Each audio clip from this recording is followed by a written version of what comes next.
मंगल तेज श्री गुरुदत्त देवा मदहंकार हर मंगल चरणारविंद प्रभात मंगल हारति प्रिय देव देवा ओम गुरुदत्त देव तव सुप्रभातम् महायोगीश्वर दिव्य गुर्वीश्वर भीमा अमर जानदी संगम तीरेश्वर सुप्रभाताभिषेक प्रिय गुरुदेवेश्वर श्री गुरुदत्त देव तव सुप्रभातम् परब्रह्म रूपेश्वर सुज्ञानेश्वर श्री गाण्डापुराधीश्वर महायज्ञेश्वर दिव्यमाला सुकंधर शुभगदाधर जय गुरुदत्त देव तव सुप्रभातम् परम करुणामृत चरण परमेश्वर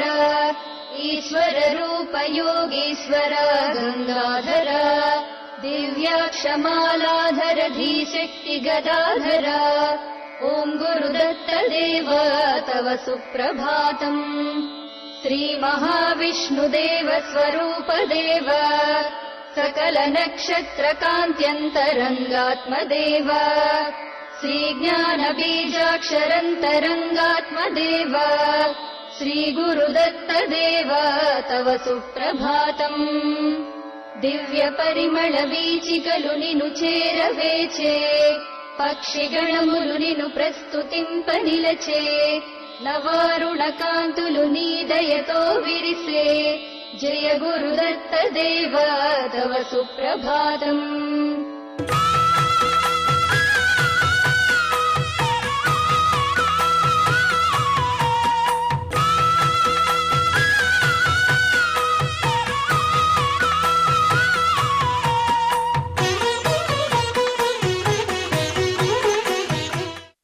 అర్జునుడికి చాలా పేర్లు ఉన్నాయి.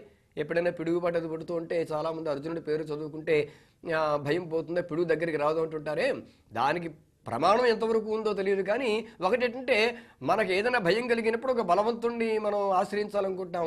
అర్జునుడు గొప్ప పరాక్రమవంతుడు కాబట్టి అలాంటి వాడి పేరు కనుక స్మరించుకుంటే మనస్సుకు కాస్త గుండెకి దిటవుతనం ఏర్పడుతుంది అనేటువంటి అభిప్రాయంతో చెప్పుండొచ్చు. సరే, ఆ పేర్లలో ఫల్గునుడు అనే పేరు ఒకటి ఉంది కదా, ఉత్తర ఫల్గుని నక్షత్రంలో పుట్టడమే దానికి కారణం. సరే, పుట్టాడు ఆయన. స్థిర పౌరుషుట్ట. పౌరుషం అంటే పురుష ధర్మం.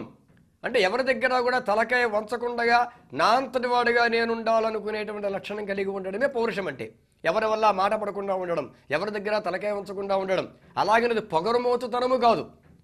పౌరుషం ఆత్మాభిమానం కలిగి ఉండడం మాత్రమే అన్నమాట. అటువంటి శీలము కలిగిన వాడు లోకోత్తరుడు. అతను జన్మించాడు ఆ మహేంద్రుని యొక్క అంశతోటి. ఇక్కడకు ధర్మరాజు, భీముడు, అర్జునుడు, కుంతికి ముగ్గురు సంతానం. అక్కడ గాంధారికి 101 మంది సంతానం. తోటికోడళ్ళు ముగ్గురు, గాంధారి, కుంతి, మాద్రి. పై ఇద్దరు సంతానవంతులయ్యారు. పాపం మాద్రికి సంతానం ఏది? ఆమె మనస్సు కాస్త చివుక్కుమంది. ఎవరితో చెప్పుకుంటుంది? కుంతి అదృష్టవంతురాలు. చిన్నప్పుడు దూర్వాస మహర్షి వచ్చాడు, ఆయనకేదో మంచి ఆతిథ్యం ఇచ్చింది. ఆయన ఆనందపడ్డాడు, ఓ మంత్రాన్ని ఇచ్చాడు. ఆ మంత్రం ఇవాళ ఆపత్కాలానికి ఉపయోగపడింది. భర్త వల్ల సంతానం పొందలేనటువంటి పరిస్థితి, ఆ శాపం ఏర్పడిన కారణంగా ఆ మంత్రం వల్ల సంతానం పొందగలిగింది. తనకు అలాంటి సన్నివేశం ఏది కూడా దక్కలేదు. తాను ఇప్పుడు గుడ్రాలుగా మిగిలిపోతోంది, వంధ్య. మరి లోకంలో ఆనాడు ఈనాడైనా సరే బిడ్డలు లేకపోతే స్త్రీ పొందేటువంటి ఆ పరివేదనం దానికి కొలబద్ద లేదు అసలు. కనుక ప్రతి స్త్రీ కూడా మాతృత్వంలోనే పరిపూర్ణతను భావించుకుంటుంది. కాబట్టి అయ్యో నేను సంతానహీనం అయిపోతున్నానే అని బాధపడి, ఈ బాధ తన సవతితో ఎలా చెప్పుకుంటుంది?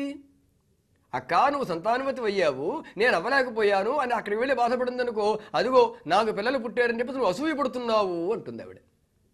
కనీసం అనుకుంటుంది. అక్కడికి వెళ్ళి అడగలేని స్థితి. ఆవిడ సవతే కానీ సొంతక్క గారు సొంతక్కైనా చెప్పలేని స్థితి అది. అందుకని ఎవరైనా సరే తన మనసులో ఉన్నటువంటి విషయాన్ని ఏమాత్రము దాపరికం లేకుండా చెప్పే అవకాశము ప్రతి వ్యక్తికి కూడా ఎవరి దగ్గర ఉంటుంది అంటే స్త్రీకైతే భర్త దగ్గర చెప్పగలుగుతుంది, మగవాడైతే భార్యకు మాత్రమే చెప్పగలుగుతాడు.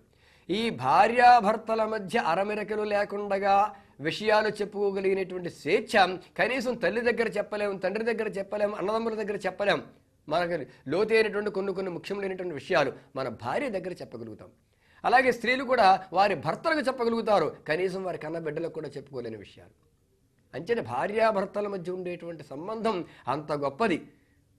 తల్లి కొడుకుల కంటే, తండ్రి కొడుకుల కంటే ఈ భార్యాభర్తల మధ్య బంధం ఎంత గొప్పదంటే వారిద్దరి మధ్య దాపరకాలుగా అవసరం లేదు, కావాలని దాచిపెడితే తప్ప దాచుకోవలసిన అవసరం లేకుండా హృదయాలు విప్పుకునే అవకాశం ఆ ఇద్దరి మధ్య ఉంటుంది. అందుకే భవభూతి అంటాడు ఉత్తర రామచరిత్ర నాటకంలో, అద్వైతం సుఖ దుఃఖయో, సుఖము దుఃఖము ఈ రెండింటికి భార్యాభర్తల మధ్య అద్వైతం ఏర్పడాలి అంటాడు. ద్వైత భావం, నేను వేరు ఆయన వేరు అనేటువంటి భావం అసలు ఉండనేకూడదు. అంతేకాదు జరసా యస్మిన్నహార్యో రసహ, చాలా మంచి మాట. ముసలితనం వచ్చినా సరే ఎక్కడైతే ప్రేమ తగ్గకుండా ఉంటుందో అదే నిజమైనటువంటి దాంపత్యము.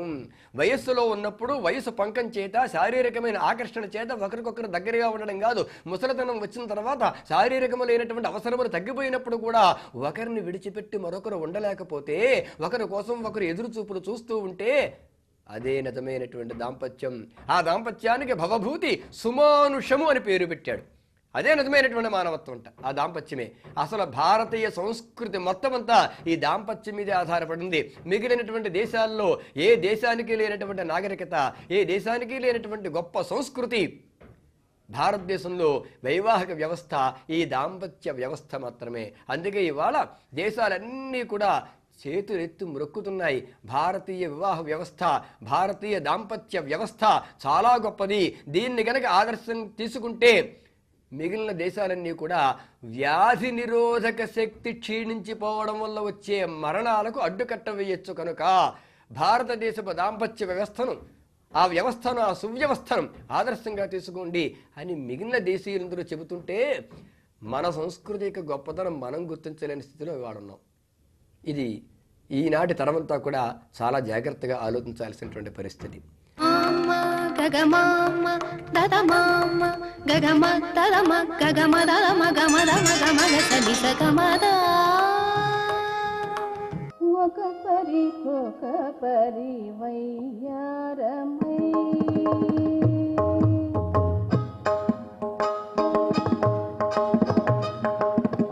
ఒక పరి వయ్యారమై మొగమున కళలెల్ల మొలచినట్టుండే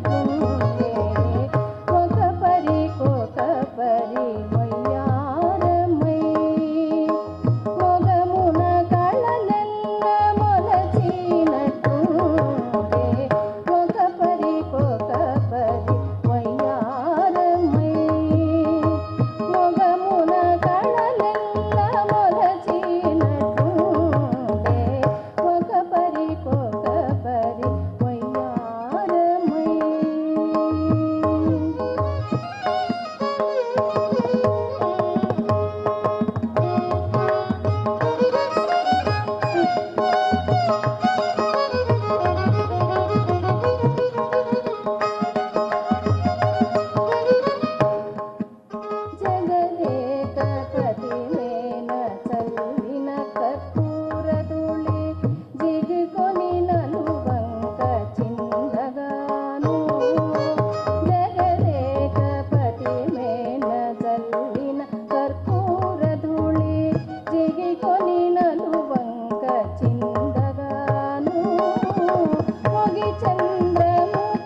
దైవాన్ని ఆరాధన చేసేటువంటి విధి విధానంలో ఈ యొక్క అంగన్యాస కరన్యాస ప్రక్రియ పూర్తయిన పిదప గురూపదేశం పొందినటువంటి వ్యక్తి ఆ గురువు గారి ద్వారా పొందినటువంటి మంత్రాన్ని ఉపాసనా తత్వంలో ఉపాసిస్తాడు. ఈ ఉపాసన అంటే ఏమిటి? దీనిలోనే మానవుని యొక్క జీవితము యొక్క అభ్యున్నతమైనటువంటి స్థితి అంతా కూడాను కర్మ విధ్వంసనం చేయటానికి, పాపాలన్నిటినీ ప్రక్షాళనం చేసుకోవడానికి కూడా సహకరిస్తుంది ఈ ఉపాసన అనేటువంటిది. వారిని చూడండి ఎంత ఉపాసనా పరులో అంటారు. ఆ ఉపాసన అనేటువంటిది దైవత్వ లక్షణాలని మానవ శరీరంపై తెలియనటువంటి అద్భుతమైనటువంటి ఒక విద్యుత్ అయస్కాంత కిరణ ప్రభావాన్ని ప్రసరింపచేసేటువంటి ప్రక్రియ. ఈ ఉపాసనా తత్వం ఏ వ్యక్తి అయితే నిశ్చలంగా మనస్సు చిత్తము అనేటువంటిది పరిభ్రమించకుండా చేస్తాడో అప్పుడు దైవానుగ్రహము, దైవ సాక్షాత్కారము లభ్యపడటానికి ఆస్కారం ఉంటుందని చెప్పేసి మన భారతీయ సనాతన సంస్కృతి సంప్రదాయాల్లో ఉపాసనా పరులంతా చెప్పినటువంటి విశేషాంశం. దీన్నే అనేక రీతుల్లో అనేక తత్వాలతో చెప్పినటువంటి విశేషాంశ ప్రక్రియ కూడా ఉంది. ధ్యానంలోకి వెళ్ళండి అంటారు. ధ్యానం అంటే ఏమిటండి? మీ యొక్క ఉచ్ఛ్వాస నిశ్వాసాల యొక్క ధ్యాస, ఈ మనస్సుని ఈ యొక్క ఉచ్ఛ్వాస నిశ్వాసాల మీద ధ్యానం గనక చేసినట్లయితే పరమాత్మ యొక్క ప్రభావం అర్థమవుతుంది అని చెప్పేసి. అసలు సిసలైన రహస్యం ధ్యానంలో ఏముందో తెలుసా అండి? మీరు నోటితో మాట్లాడేది చెవులతో విన్నప్పుడే ధ్యానం కుదురుతుందండి. నోటితో ఉచ్చరిస్తూ చెవులు ఎటో పోయినాయి అనుకోండి, ఇక ధ్యానం ఏముంటుంది చెప్పండి? ధ్యానానికి నాంది వాక్యం పలికేటువంటి అసలు సిసలైన ప్రక్రియ మీరు ఏదైతే ఉచ్చరిస్తున్నారో అది మీ చెవులతో వినాలి. అప్పుడు మీ చెవులతో విన్నప్పుడు ఇతరుల యొక్క సంభాషణ మీకు వినిపించదు. అదే ఉపాసనలో ముఖ్యమైనటువంటి విశేషాంశంగా ఇక్కడ ప్రతి ఒక్కరూ గుర్తెరిగినట్లయితే ప్రతి వాళ్ళు కూడా ఉపాసనా పరతత్వంలో ఉన్న అసలు సిసలైన చిట్కాను తెలుసుకోవడానికి ఆస్కారం ఏర్పడుతుంది కదా. మరి అందుచేత ఈ ఉపాసనలో ముఖ్యమైనది చిత్తము పరిభ్రమించకుండా ఉండాలి. చిత్తం పరిభ్రమించకుండా ఉండాలంటే త్రికరణ శుద్ధి కలగాలి. త్రికరణ శుద్ధి కలగాలంటే పూజాది కార్యక్రమాలు చేసుకొని అంగన్యాస కరన్యాసాల దగ్గర నుంచి చేసుకొని గురువుని ధ్యానం చేసి ఆ ఉపాసనా తత్వంలోకి వెళ్ళినట్లయితే మీరు ఏదైతే మంత్రాన్ని ఉచ్చరిస్తున్నారో ఆ మంత్రం మీ చెవులతో ప్రతిధ్వనిస్తున్నట్టుగా వినపడాలి. అప్పుడే మీకు ఉపాసన సాధ్యపడుతుంది. అప్పుడే మీరు ఉన్నతమైనటువంటి స్థితిని పొందడానికి ఆస్కారం ఉంటుంది. మేము నిత్యం కూడా పూజ చేస్తామండి, దీపారాధన చేస్తామండి, నైవేద్యాలు కూడా భారీగా పెడతామండి. అయినప్పటికీ మా కర్మ మాత్రం ఇంకా అలాగే ఉందండి, విమోచనం జరగలేదండి అని చెప్పేసి చెప్తూ ఉంటారు చాలామంది. ఈ కర్మ విధ్వంసనకు నాంది వాక్యం పలికేది దైవతారాధన అయినప్పటికీ కూడా ప్రారబ్ధ కర్మ అని చెప్పేసి ఉంటుందండి. ఈ ప్రారబ్ధ కర్మని తొలగించాలి అంటే దైవత్వం కూడా సహకరించాలి కదండి. దైవత్వం సహకరించాలి అంటే చెట్టుకి విత్తనం వేయగానే ఆ విత్తనమును వేళ్ళు కనిపిస్తాయా? వృక్షం పెద్దదైపోయి అప్పుడు ఫలాలు ఇచ్చినప్పుడు కదా దాని యొక్క ఫలితాన్ని మనం అనుభవిస్తున్నది. అట్లాగే ఈ జన్మ ఎత్తినప్పుడు ఈ జన్మలో చేసినటువంటి దైవ చింతన, తత్పరత, దాన ధర్మాలు అనేటువంటివి ఉపాసనకు సహకరిస్తాయి. దైవ చింతనలో దాన ధర్మాలు, ధర్మ ప్రవర్తన. అందుకే ధర్మో రక్షతి రక్షిత అన్నారు. ధర్మాన్ని రక్షించకుండా నువ్వు ఎన్ని ఉపాసనలు చేసినా, ఎన్ని బృహత్ కార్యక్రమాలు ప్రారంభించినప్పటికీ ఫలితం శూన్యమే అని చెప్పేసి సాక్షాత్తు అనేక గ్రంథాలలో అనేక రీతుల్లో చెప్పినటువంటి విశేషాంశం కూడా ఇక్కడ గుర్తెరగాలి. అందుచేత ఉపాసన బలానికి గొప్ప పటుత్వాన్ని మనకి ప్రసాదించేది ఏమిటి? చిత్తచాంచల్యం లేకుండా దైవం మీద దృష్టిని కేంద్రీకరించడానికి నువ్వు ఏదైతే ఉపాసన చేస్తున్నావో, నీ నోటితో ఏదైతే స్మరిస్తున్నావో ఆ స్మరణ నీ చెవితో వినాలి. నీ చెవితో వినకుండా ఏదో చేస్తున్నానులేండి అయిపోయిందని చెప్పేసి జపం చేసుకొని పూర్తయిందని చెప్పేసి అమ్మాయి వాళ్ళ పూజ అయిపోయిందని లేస్తే ఎన్నాళ్ళు చేసినా ఎన్నేళ్ళు చేసినా ఆ ఉపాసనకు ఫలితం అనేటువంటిది రాదు. ఒక్కొక్కసారి ఈ మనస్సు దైవం మీద ధ్యానం చేసినప్పుడు మీరు చేసేటువంటి ఆ చిత్రపటంలో నుంచి మాట్లాడినట్టు కనిపిస్తుంది. కొంతమంది అంటుంటారు, రాత్రి నాకు అమ్మవారు కనిపించిందండి, చూశానండి అని చెప్పేసి. కొంతమంది అంటూ ఉంటారు, పూజ చేస్తుంటే కొందులు పైకి లేచినాయండి. ఇవన్నీ ఏమిటన్నమాట? దైవ ఉపాసన బలము నీ యొక్క మనో చంచలాన్ని తొలగించి చంచలత్వాన్ని నుంచి దైవత్వమైనటువంటి శక్తిలోకి వచ్చేటప్పుడు నీ కనులకు అలాంటి సంఘటన కనిపిస్తుంది. మిగతా వాళ్ళకి కనిపిస్తుందా ఏంటి? కనిపించదు. ఈ ఉపాసనలో అంత గొప్ప విశిష్టవంతమైనటువంటి తత్వం ఉందండి. అందుకే జిడ్డు కృష్ణమూర్తి గారు అన్నారు, ఎవరికి వారు వారి శాయశక్తులా దైవాన్ని గురించి ప్రయత్నం చేసుకోవాలి తప్పితే ఇంకోళ్ళు చెప్తే వచ్చేది కాదయ్యా దైవత్వం యొక్క లక్షణం అని చెప్పేసి. దీనిలో ఉన్న దాగిన పరమార్థాన్ని అర్థం చేసుకుంటూ ప్రతి ఒక్కరూ కూడా ధన్యులై తరించుదురుగాక.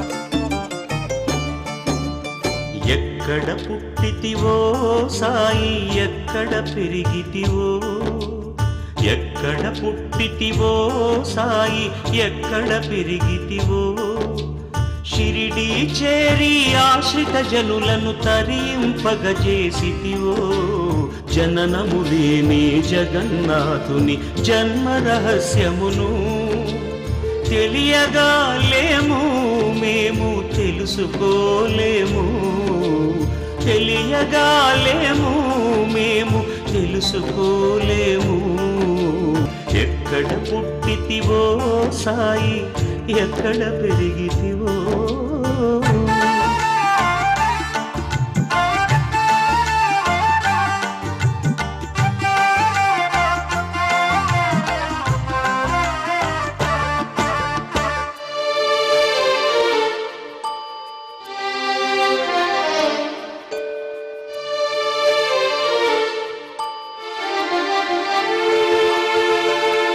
మసీదులో నా మహాయోగులతో మనుగడ సాగించితివి, మసీదులో నా మహాయోగులతో మనుగడ సాగించితివి, శిరోజములను పెంచి అంగీధరించి నిలిచితివి, చిలుమును పట్టి నిప్పును పెట్టి చిద్విలాసము చేసితివి, అల్లా మాలిక్ అనుచు నిత్యము ఆనందించితివి. ఎక్కడ పుట్టితివో సాయి ఎక్కడ పెరిగితివో.